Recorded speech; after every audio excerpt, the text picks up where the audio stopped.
vamos lá, minha gente, seguindo aí com Jó, capítulo 7, nós estamos no versículo 15. E vamos dar sequência aí à nossa live, que mais uma vez caiu aqui, gente, olha. Acabou a energia agora, mas agora voltou. Então vamos lá dar sequência aí àquilo que nós estamos lendo aqui em Jó, capítulo 7, versículo 15. Diz assim, ó. Já está aqui, gente, olha. Voltou, né? Esperar um bocadinho aí, ó. Tá aqui, gente. No 5G. Acabou a energia aqui, mas já voltou. Eu vou ver como que faz no YouTube a live, eu não sei, mas eu tô colocando para salvar lá, tá bom, gente? Ó, então, versículo 15 de Jó 7, diz assim, ó. É melhor ser estrangulado e morrer do que sofrer assim. Sinto desprezo pela minha vida, não vou viver para sempre, deixa-me, pois os meus dias não têm sentido. Vejam que Jó, ele está dizendo o quê? Ei, me tira dessa dor, me tira desse sofrimento. É aquilo, né, que nós já falamos, que a vontade que Jó expõe aqui para nós não é por simplesmente deixar de viver, mas é deixar de sofrer. Esse é, muitas vezes, aquilo que leva uma pessoa, né, a cometer um ato contra si mesmo. Então, não é porque ela quer deixar de viver. Na verdade, ela está querendo deixar de sofrer. Esse sofrimento, por quê? Porque se a gente vive dentro do nosso sofrimento, com os olhos apenas na perspectiva terrena, eu vou viver a minha vida sem esperança. E sem esperança é você viver sem uma perspectiva daquilo que é eterno. Então é você tirar os olhos do eterno e colocar na sua circunstância. Então qual que é o nosso desafio? É justamente caminhar junto com pessoas que estão passando por situações assim, de tristeza profunda, de falta de esperança, e elevar os olhos dela. Para onde vem o socorro? Para a esperança. Junto com esse olhar para as coisas eternas, necessita sim da ajuda de um profissional da área, porque talvez a pessoa nessa fase de desesperança total, ela precisa de uma medicação e está tudo bem. Porque muitas vezes nós passamos por dores, por sofrimentos, por tristezas, por uma depressão. E há quem diga, ei, isso é falta de fé, isso é falta de oração, isso é falta de tempo com Deus. Às vezes é falta de uma medicação. Mas há aqueles super espirituais que, assim como ele faz, assim como Bildade, que nós vamos ver, estão apontando o dedo e estão dizendo, isso é falta de fé. Nem sempre. Às vezes sim, uma sensação de tristeza pode sim ser falta de fé. E faz sentido, mas há momentos que não.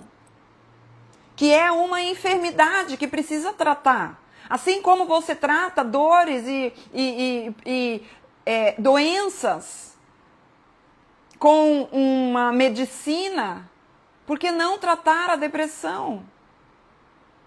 Então é muito importante eu fazer aquilo que está nas minhas mãos. O que está nas minhas mãos, eu vou procurar sim tratamento. Eu vou procurar sim ajuda. E vou orar também. E vou buscar a Deus também. Você entende que uma coisa não exclui a outra? Elas caminham juntas. Por quê? O natural está junto com o sobrenatural. Então eu preciso caminhar dessa forma. Ele continua no versículo 17 dizendo assim, que é o homem para que lhe dês importância e atenção, para que o examines a cada manhã e o provês a cada instante. Nunca desviarás de mim o teu olhar, nunca me deixarás a só, nem por um instante.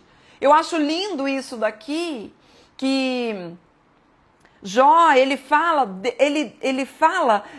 diante da sua dor, ele fala assim, Senhor, o Senhor não tira os olhos de mim. Mesmo na sua fé vacilante por uns momentos, mesmo na sua fé sem respostas, mesmo na sua fé que ele coloca em prática nesse momento de dor e sofrimento, ele sabe que Deus está. Ele diz, Senhor, o Senhor não tira os olhos de mim por nenhum momento? Não. Vamos lá para Salmo 139. Meu Deus! Salmo 139 diz assim, ó, deixa eu ver.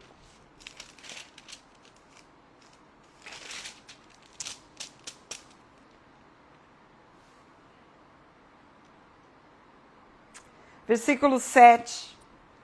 Salmo 139, versículo 7.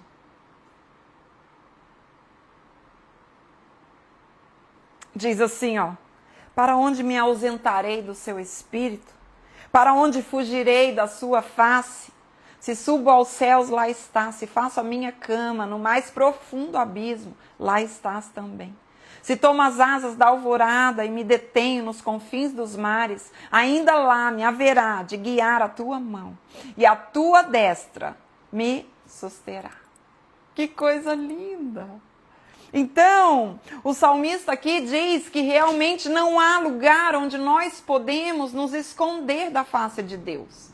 Nós vemos aqui um Jó que diz e que fala aqui exatamente a mesma coisa.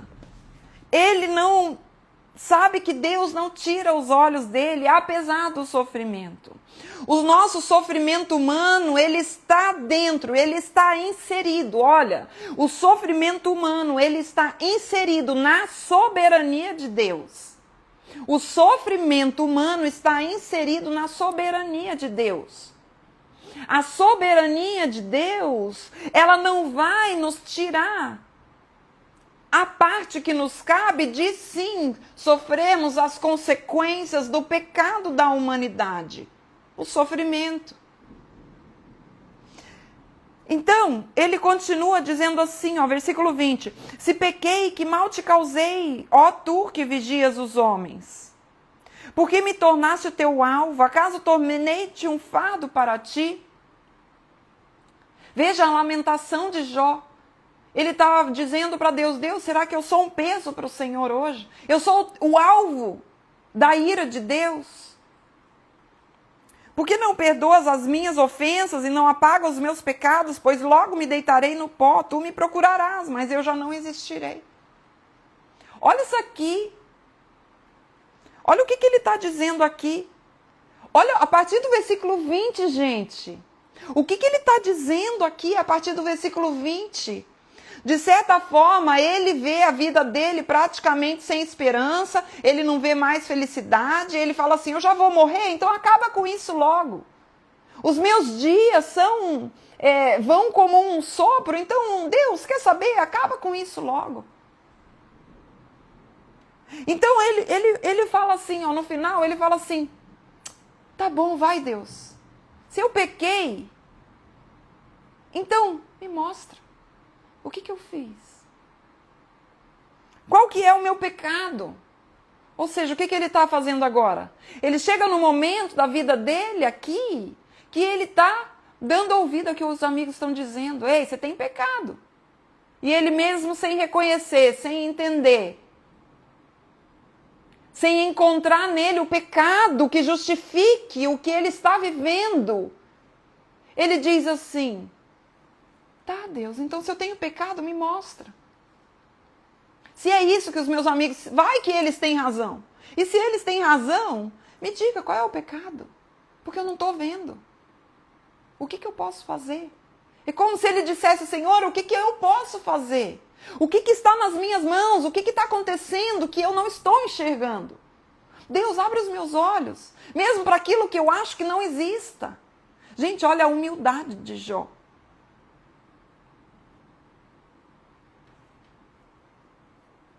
Ele diz, Senhor, faz-me ver aquilo que eu não estou enxergando. Vai que tem alguma coisa que eu não sei.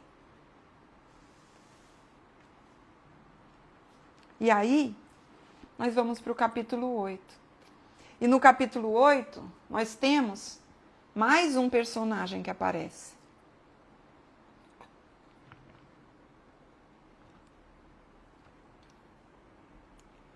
Que diz assim, ó.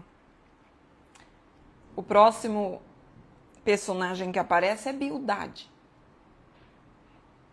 Então, Bildade de Suá respondeu: até quando você vai falar deste modo? As suas palavras são como um grande vendaval. Quando eu estava lendo isso daqui, deixa eu pegar na minha Bíblia aqui. Olha isso aqui, gente.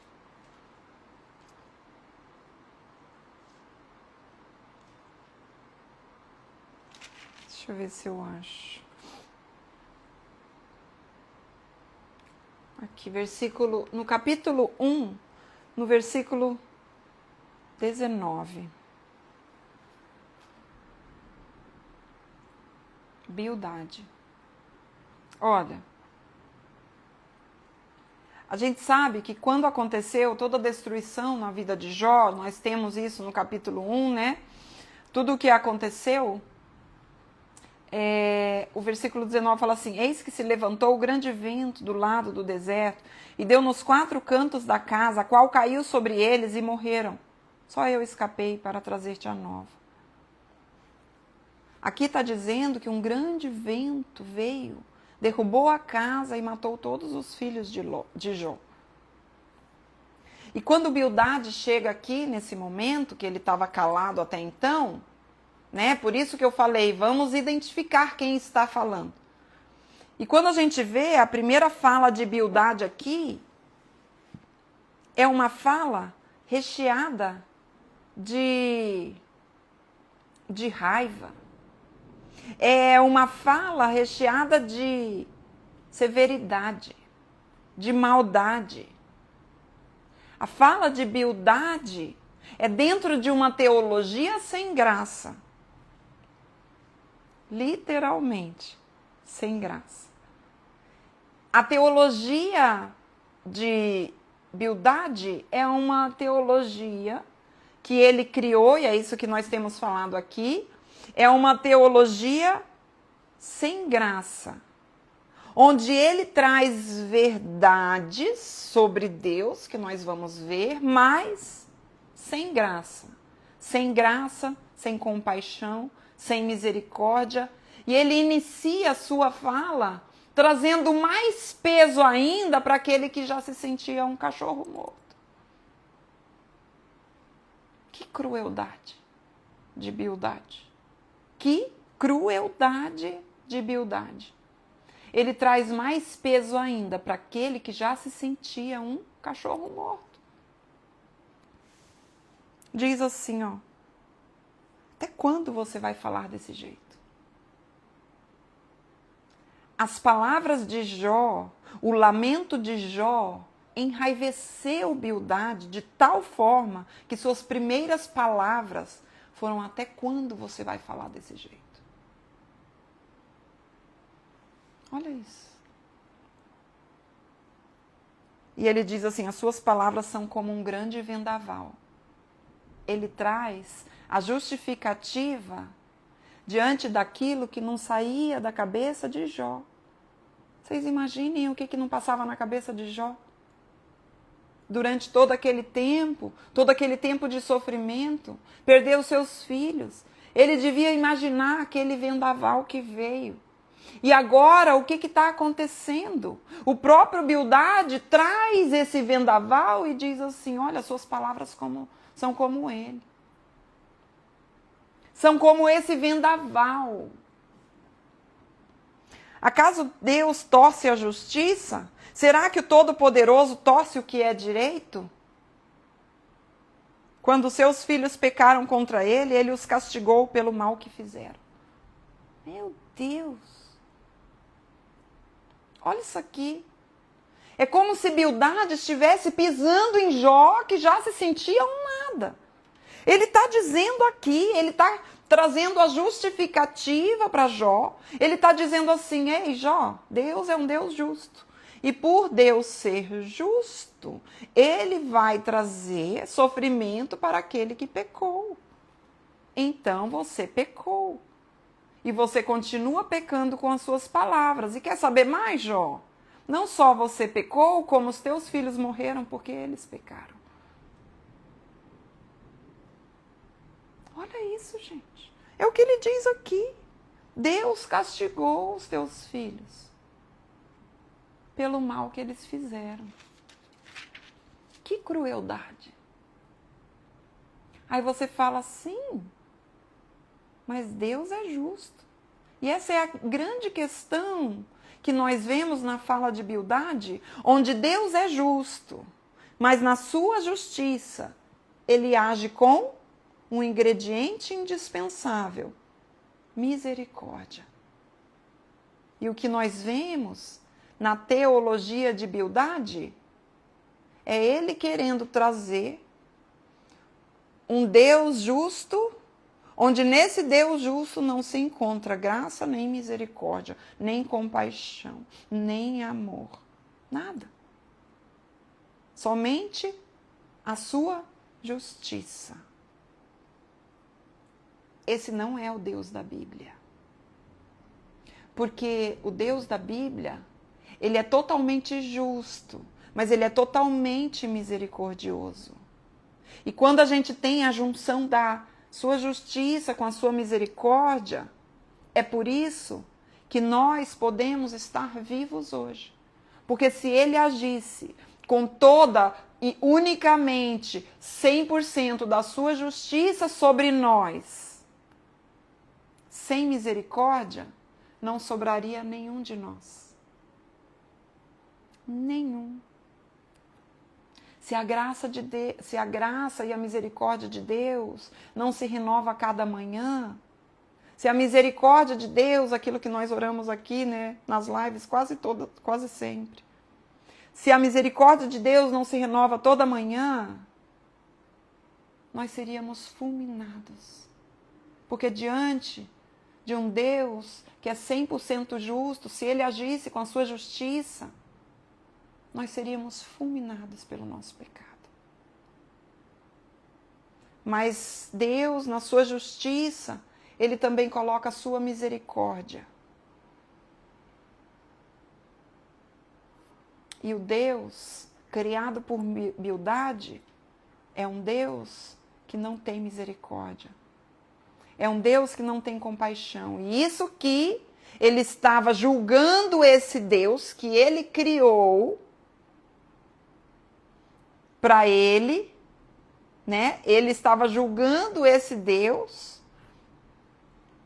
criando um Deus para ele e sem conhecer a história como um todo.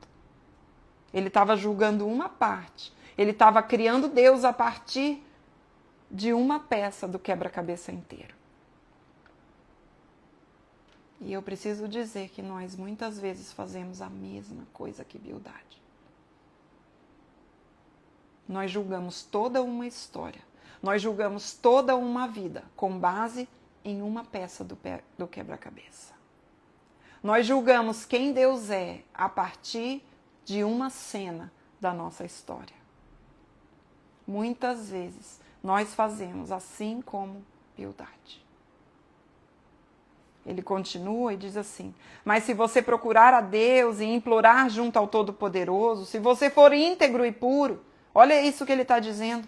Ei, Jó, se você for íntegro e puro, olha isso aqui. Ele se levantará agora mesmo em seu favor e o restabelecerá no lugar que por justiça cabe a você. Olha o que Bildade diz aqui. Ele está dizendo assim, se você for íntegro e puro, Jó, se você for íntegro e puro, volte lá em Jó, no capítulo 1. Vejam como Bildade, ele quer julgar uma situação, uma vida, uma história a partir de uma peça do quebra-cabeça. E a partir da visão dele, ele está enxergando Deus a partir da visão dele, do Deus que ele formou, do Deus que ele criou. Porque o Deus da Bíblia olha para Jó e diz assim: Observaste o meu servo Jó? Porque ninguém há na terra semelhante a ele, homem íntegro, reto, temente a Deus e que se desvia do mal. Jó, capítulo 1, versículo 8. Sensacional. Jó, aos olhos de Deus, é um homem íntegro, reto, temente a Deus e que se desvia do mal. E para Bildade, olha lá, e para Bildade, cadê? Aqui. E para Bildade, ele enxerga Jó a partir das lentes. Presta atenção, olha aqui. Agora a gente vai ver a descrição de Jó a partir das lentes que Bildade criou sobre um Deus que ele formou. Ele está dizendo assim, Jó, Deus enxerga você dessa forma. Se você for íntegro e puro, ele se levantará agora mesmo em seu favor. Olha isso. O que Bildade faz aqui é o que nós fazemos. Nós julgamos. Nós julgamos a vida das pessoas, o sofrimento das pessoas. Nós queremos trazer uma resposta matemática. Nós queremos trazer uma justificativa para o sofrimento de alguém. E nós somos tão orgulhosos e vaidosos que ousamos dizer como Deus vê aquela cena.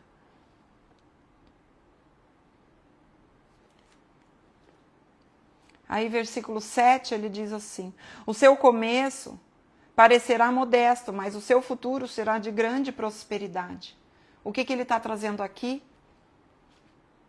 Ele está trazendo aqui o quê? A teologia dele, baseada na causa e efeito. A teologia dele simplista, onde você faz o bem, você vai ter o bem. Você faz o mal, você vai ter o mal. Então, se você está sofrendo, é porque você pecou. E nós já sabemos que isso não é verdade. Ele traz o quê? A teologia da prosperidade, que não é a teologia bíblica. Não é a teologia onde Cristo é o centro. Por que é tão falha essa teologia da prosperidade? Porque o centro dela é você. O centro dessa teologia é o homem. Onde o homem vai conseguir muitas coisas. E você vai buscar a Deus para que você consiga muitas coisas nessa terra. É ter. E quanto mais bens você tem, mais próspero você é. Teologia da prosperidade. Essa não é a teologia bíblica. Essa não é a doutrina onde Cristo é o centro. Na verdade, na teologia da prosperidade não existe cruz. Não existe.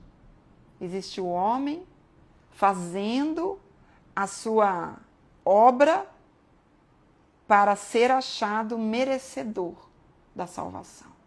É completamente equivocada. A prosperidade que Deus nos convida a participar não é a prosperidade material, não. Porque a prosperidade material, inclusive, não é sinal da aprovação de Deus. Já falei isso aqui também, né? Que a prosperidade material não é sinal da aprovação de Deus. Não. Isso faz parte do quê? Da teologia da prosperidade, causa e efeito, sofrimento é pecado. Se você está vivendo numa boa, é porque você não tem pecado.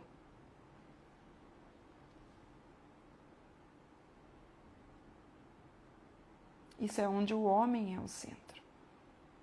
Onde eu quero buscar conforto, eu quero buscar bens, eu quero buscar ter o meu nome grande, fazer o meu nome grande. Gênesis 11, a Torre de Babel. O que eles queriam? Fazer o nome deles grande, aqui nessa terra. O que a gente quer de verdade? Será que nós queremos fazer o nosso nome grande aqui nessa terra? Como os da Torre de Babel? Ou será que nós realmente queremos engrandecer o nome daquele que é o único digno de todo louvor, de toda glória? E queremos viver à sombra dele. Meu Deus do céu, gente. Isso é sensacional. Isso é mergulhar em águas profundas. Então, é por isso que nós precisamos entender sobre ter consciência, e é isso que nós temos feito e que eu vou gastar a minha vida fazendo, estudando as Escrituras, para que ela molde o meu entendimento, para que ela transforme a minha vida e que eu produza fruto a partir daquilo que a palavra de Deus diz. E há muitos escravos da teologia da prosperidade. Sabe por quê? Porque ela é cômoda. Há um Deus que beneficia você. Um Deus que vai te encher de presentes. Um Deus que é o Papai Noel, né? Esse não é o Deus da Bíblia. Esse é o Satanás disfarçado de anjo de luz, para enganar aqueles que seguem o desejo do seu próprio coração. Sabe qual é o primeiro passo para a gente sair dessa escravidão, da busca pelo bem material, pela teologia da prosperidade? É se arrepender. De viver uma vida voltada para si mesmo. De viver uma vida voltada para o seu, para a sua satisfação pessoal, para o seu conforto imediato. Onde a sua vida se volta em direção a você. A você viver uma vida tranquila nessa terra aqui. Teologia fraca, superficial, infantil, imatura, não é bíblica. Então, versículo 8 diz assim, ó, pergunte às gerações anteriores e veja o que os seus pais aprenderam, pois nós nascemos ontem e não sabemos nada, nossos dias na terra não passam de uma sombra. Acaso eles não instruirão, não lhe falarão, não proferirão palavras vindas do entendimento? Poderá o papiro crescer, senão no pântano? Sem água cresce o junco, mal cresce, antes de ser colhido seca-se, mais depressa que qualquer grama. Esse é o destino de todo o que se esquece de Deus. Assim, perece a esperança dos ímpios. Aquilo em que ele confia é frágil, aquilo em que se apoia é uma teia de aranha. Encosta-se em sua teia, mas ela cede. Agarra-se a ela, mas ela não aguenta, realmente. A esperança dos ímpios é assim, vocês vejam que ele traz uma verdade.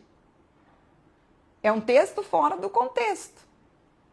Ele traz uma verdade, mas ele não aplica essa verdade a um contexto geral da vontade de Deus.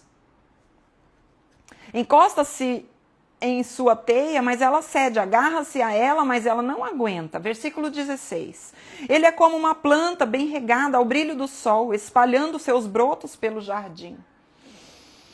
Entrelaça as raízes em torno de um monte de pedras e procura um lugar entre as rochas, mas quando é arrancada do seu lugar, este a rejeita e diz, nunca vi.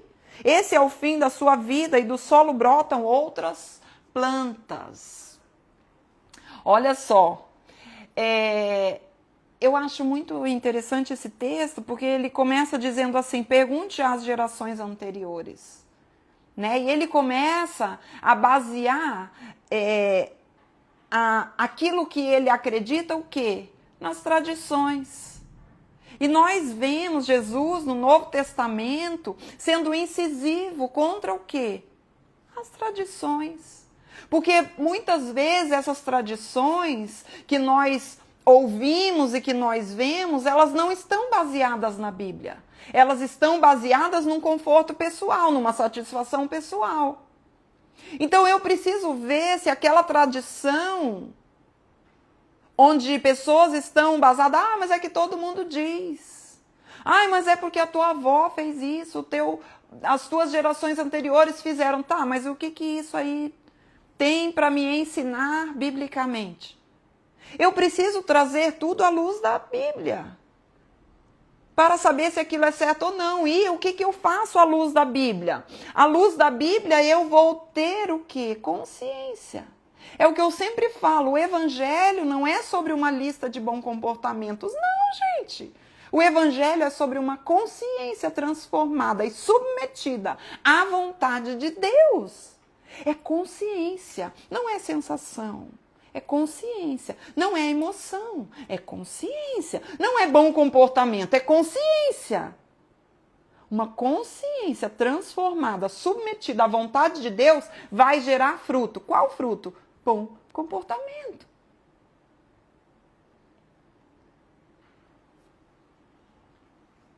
Então, versículo 20 diz assim, pois o certo é que Deus não rejeita o íntegro e não fortalece a mão dos que fazem o mal, mas quanto a você, ele encherá de riso a sua boca e de brados de alegria os seus lábios. Seus inimigos se vestirão de vergonha e as tendas dos ímpios não mais existirão.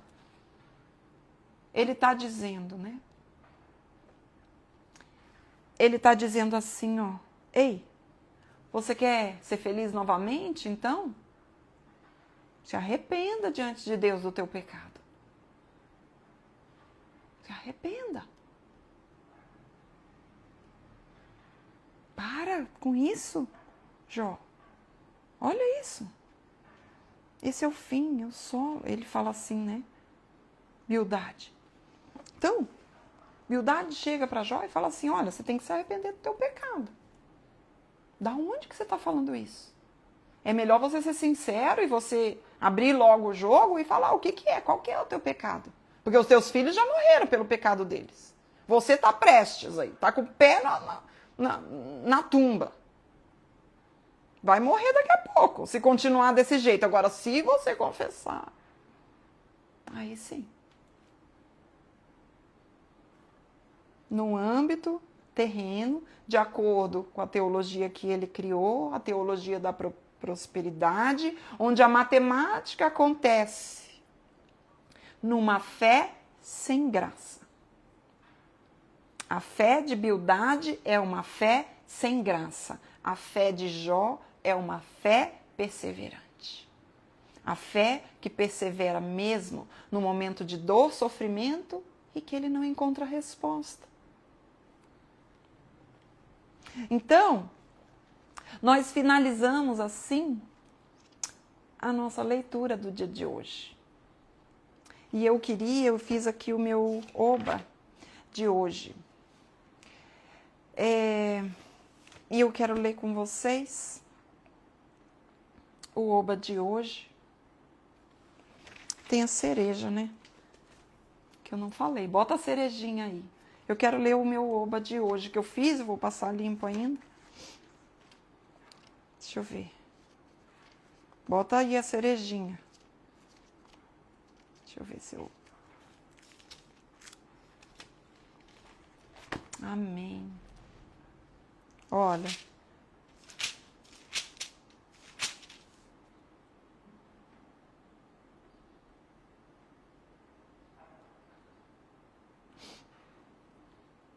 Aqui, Vamos para a cereja de hoje. Tomar uma aguinha aqui.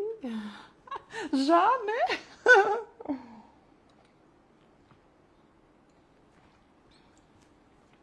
Vamos para outro que, assim como Jó, também lamentou. E como nós já falamos aqui na nossa série sobre Jó, que temos falado, nós vemos que a lamentação ela é diferente da murmuração. A lamentação, ela é um rasgar do coração diante de Deus sem rebelião, sem rebeldia, sem blasfemar a Deus, mas com o coração disposto mesmo diante da falta de resposta, tá? Então, eu quero ir para Lamentações, que são as Lamentações de Jeremias, onde também nos ensina a lamentar. Lamentações 3. Nós vamos do versículo 17 ao versículo 21, a cereja do bolo de hoje. Tô aguentando não, gente. Não tô aguentando esse Deus maravilhoso. E depois eu vou falar o meu caderninho de hoje, do Oba, tá? Oração, Bíblia e aplicação. Diz assim, ó. Versículo 18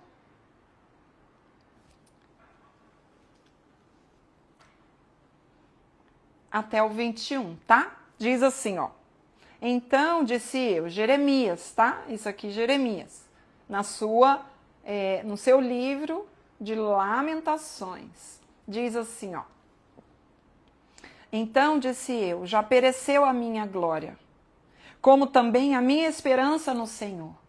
Vejam, nós lemos isso também no livro de Jó.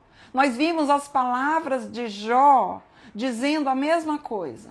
Eu não tenho mais esperança. Eu não tenho mais esperança de felicidade nessa vida. Eu não tenho mais esperança de viver. Quer saber, Senhor? Me leva logo. Eu não tenho mais esperança. O Jeremias, ele fala a mesma coisa. Foi a esperança no Senhor. Lembra-te da minha aflição e do meu pranto, do absinto e do veneno. A minha alma continuamente os recorda e se abate dentro de mim. Aí vem a mudança de chave de Jeremias, ele diz: quero trazer à memória o que me pode dar esperança. Sabe? Diante de uma situação onde nós estamos desesperançados. Desesperançados, talvez como Jó, num sofrimento profundo, onde você olha e você vê assim, não tem fim. É só um milagre mesmo. O milagre, ele é sobrenatural. O milagre é algo que acontece na perspectiva celestial. Se agarre ao milagre. Porque enquanto há vida, há esperança. Sabe, a esperança é o nosso Senhor Jesus. Ele é a nossa esperança. E talvez o alívio, ele não venha no tempo que nós esperamos. Mas certamente ele virá. Jesus, ele é a nossa esperança. E a esperança, ela não é o alívio da minha dor terrena. Mas a esperança em Cristo, ela vai me dar uma perspectiva qual? De enxergar que a minha dor terrena ela é passageira. E que a eternidade inteira não haverá mais dor, nem lágrima, nem choro, nem pranto. Porque essas coisas vão passar. Jesus Cristo, ele é a nossa esperança. E ele é a nossa esperança no entendimento em que ele tira os nossos olhos da circunstância, ele tira os nossos olhos e a nossa energia toda que está focada numa situação menos boa da nossa vida. E ele faz nós olharmos para o alto. Para que eu possa, através daquela dor, encontrar propósito. E isso é o que a esperança faz no coração daquele que sofre. O quê?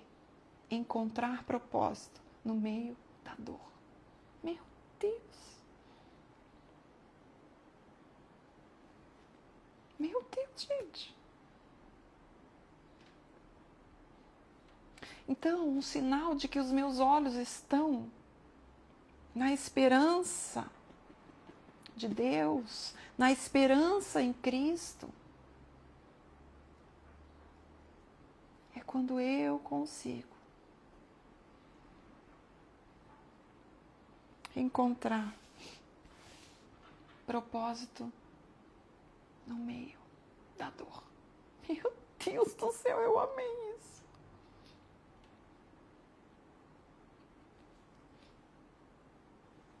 Então, o texto continua e diz assim, ó, em Lamentações: as misericórdias do Senhor são a causa de não sermos consumidos, porque as suas misericórdias não têm fim. Renovam-se a cada manhã, grande é a tua fidelidade. A minha porção é o Senhor, diz a minha alma, portanto, esperarei nele. Bom é o Senhor para os que esperam por ele, para a alma daquele que o busca.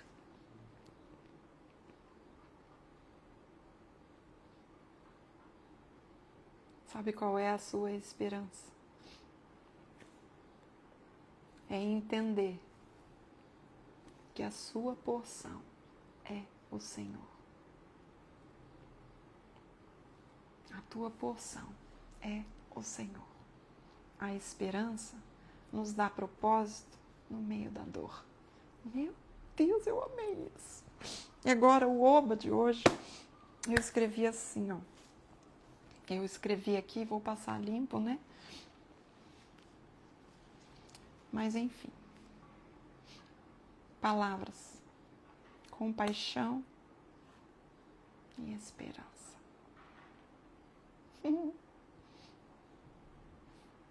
Personagem Jó e Bildade. O versículo eu coloquei Jó, capítulo 7, versículo, eu coloquei esse aqui, ó. Jó, capítulo 7, versículo 20, eu coloquei.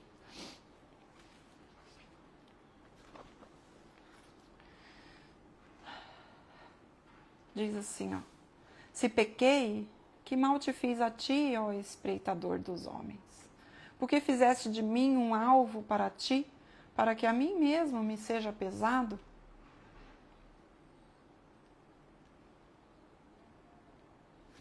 Aí eu escrevi assim, ó: Jó expõe o seu coração. Ele abre para Deus as suas angústias mais profundas e os seus questionamentos mais sinceros. Mesmo diante da sensação de abandono da parte de Deus e da acusação da parte dos seus amigos. Mas ele coloca a sua fé em prática, que o sustenta no meio da sua dor e o ajuda a perseverar mesmo em meio à sua incompreensão.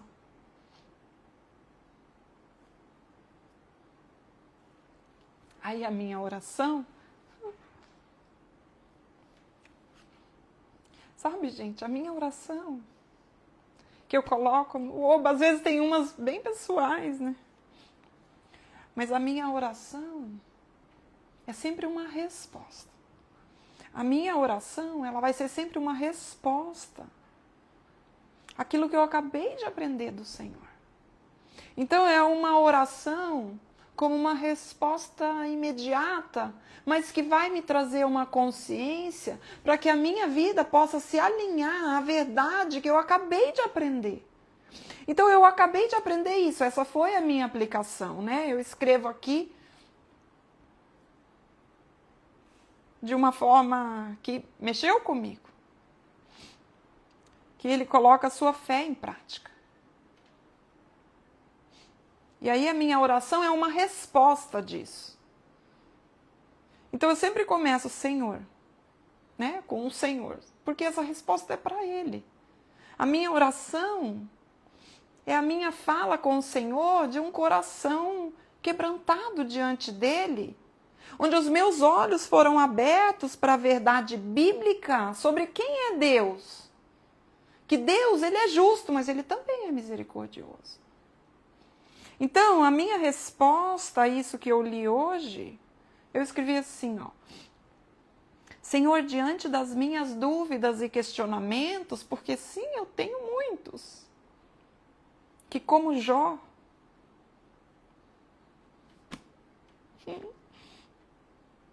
eu saiba para quem recorrer. que eu possa encontrá-lo em meio às minhas lágrimas.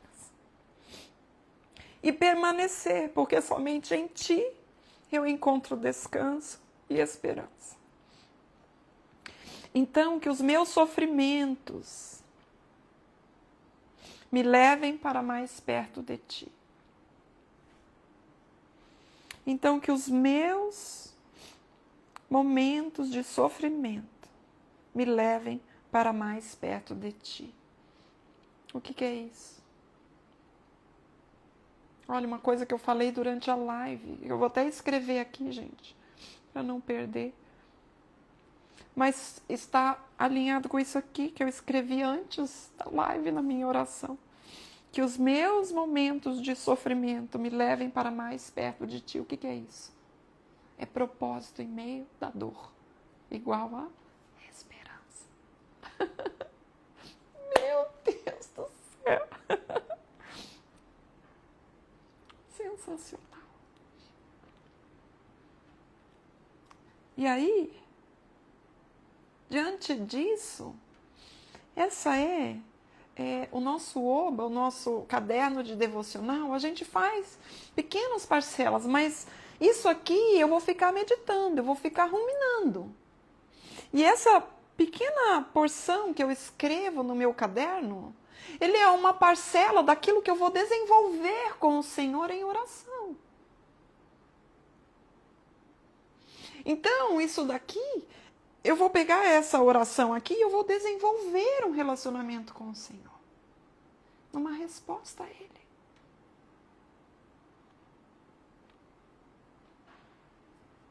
Que a gente pratique a fé. E a fé vem pelo ouvir a palavra de Deus. Uma fé com consciência. Uma fé que entende. Uma fé que sabe que Deus está. Independente do que nós estamos sentindo. Uma fé madura. Que não se move por emoção ou sensação. Mas se move por convicção de quem Deus é. Ai, gente. Então, eu vou colocar o meu caderninho lá, tá bom? Nos stories. Tá? Amém, gente? Que Deus abençoe. Eu vou colocar a nossa agenda do nosso mapa mental, tá? Que nós já vamos começar, eu acho que a partir de segunda-feira. Nós vamos construir. Então, não se preocupe. Eu não sei fazer. A gente vai fazer junto. A gente vai aprender junto, tá? Então, serão 3 dias, 3 mapas mentais. A gente vai inventando aqui, né, gente? A gente vai inventando. Então, segunda, terça e quarta. 3 mapas mentais. Nós vamos fazer passo a passo, com tudo, né? Cada mapa mental com um tema de tudo aquilo que nós já estudamos. Então, vai ser para fortalecer aquilo que nós já aprendemos. Então, será o quê, minha gente? Sensacional, tá? Então, que Deus abençoe. Esse final de semana eu ponho conteúdo também, quando a gente não tiver a live aqui da leitura bíblica, tá bom? Pra gente ir caminhando junto nisso daí. Estejam atentos na leitura de Jó, quando os outros amigos começarem a falar, sempre assim, a fala de Jó, a fala de um amigo, a resposta de Jó, né? Em cima disso, qual tipo de teologia vocês estão vendo na fala desses amigos? Observem isso na leitura, né? Então assim, leia com calma. Menos velocidade, mais profundidade. Tá bom? Deus abençoe, minha gente. Até a próxima.